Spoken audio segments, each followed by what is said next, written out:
દિવાલ બહુ ગુસ્સો આવતો હોય ને, બહુ ચરબી હોય ને, બહુ ક્રોધ આવતો હોય ને, તો માથું દિવાલમાં પસારજો, એ પોહાશે, એ લોહી નીકળી જશે, ચાલશે. પણ અનાજનો અનાદર જે ઘરમાં થયો ને, એ ઘરમાંથી પેલી લક્ષ્મી હેડશે. આ લક્ષ્મી હેડશે એટલે પાછળ નારાયણ હેડશે. આ નારાયણ હેડ્યા, મારો રોમ હેડ્યો એટલે અમે માતાઓએ પાછળ હેડી. સમજ પડી?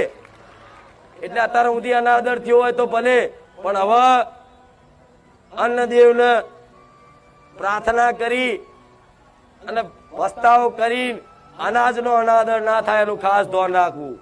પેલા તો એ માણસો જોયેલા કે કદાચ અનાજ કોઈ ખીચડી કે દાળ ભાત હોય ને અને પગમાં આવે તો પગે લાગે. અને આજના માણસો તો દિવાલમાં છોટી હોય કઢી ખીચડી. થાય કે નહીં આવું? કઈક ઘરમાં છે. તમારા ઘરમાં કદાચ એક વ્યક્તિ, તે કદાચ ઘરમાં 8 સભ્યો હોય કે 5 હોય, પણ તમારા ઘરમાં જો એક વ્યક્તિ બી, એક મનુષ્ય તે કદાચ ભગવાનની કે માતાજીની ઉપાસના કરતો હશે ને ભક્તિ કરતો હશે ને, તો એ ભક્તિના આશીર્વાદથી જ આખા ઘરનું ભરણ પોષણ થતું હોય. એ તમને ખબર પડે? કોઈ પુણ્યશાળી આત્મા કદાચ ઘેર હોય ને, એના નસીબનું ખાતા હોય.